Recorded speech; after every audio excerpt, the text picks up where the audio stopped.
काँग्रेसच्या विजयामुळे खूप आनंदित असल्याची प्रतिक्रिया सोनिया गांधींनी दिली आहे। 3 राज्यातील विजयामुळे अत्यानंद झाल्याचं सोनिया गांधींनी म्हटलंय। भाजपच्या नकारात्मक राजकारणावर काँग्रेसनं विजय मिळवल्याचंही त्या म्हणाल्या।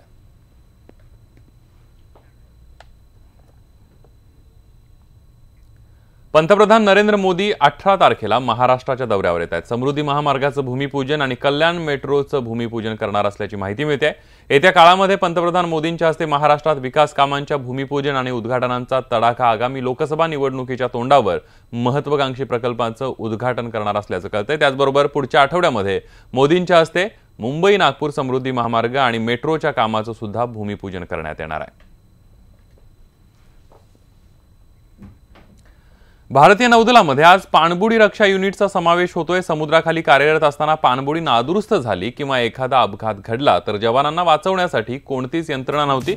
मात्र आता भारतीय नौदलामध्ये DSRV ही पाणबुडी रक्षा युनिट दाखल होते। मुंबईतल्या नौदल गोदीमध्ये नौदल प्रमुख अनिल लांबा यांच्या उपस्थितीमध्ये ही पाणबुडी रक्षा युनिट दाखल होते। यावेळी DSRV पाणबुडी रक्षा युनिटचं प्रात्यक्षिकही दाखवण्यात येत आहे। अशा प्रकारे पाणबुडी आणि त्यातील जवानांच्या सुरक्षेसाठी अत्याधुनिक युनिट दाखल करणारा भारत अमेरिका, रशिया, UK, फ्रान्सची नंतर 6वा देश आहे। सवाई गंधर्व भीमसेन महोत्सवाला आजपासून पुण्यामध्ये सुरुवात होते। आजपासून 16 डिसेंबर दरम्यान हा महोत्सव रंगणार आहे। मुकुंदनगरमधल्या महाराष्ट्रीय मंडळ क्रीडा संकुलामध्ये हा महोत्सव असणार आहे। तर औरंगाबादचे कल्याण अपार यांच्या सनई वादनानं महोत्सवाला सुरुवात होणार आहे। सनई वादनानंतर पंडित अरुण कशाळकर यांचे शिष्य रवींद्र परचुरे यांचं गायन असणार आहे। तर पतियाळा घराण्याच्या परवीन सुलताना यांच्या गायनानं आजच्या पहिल्या दिवसाची सांगता होईल।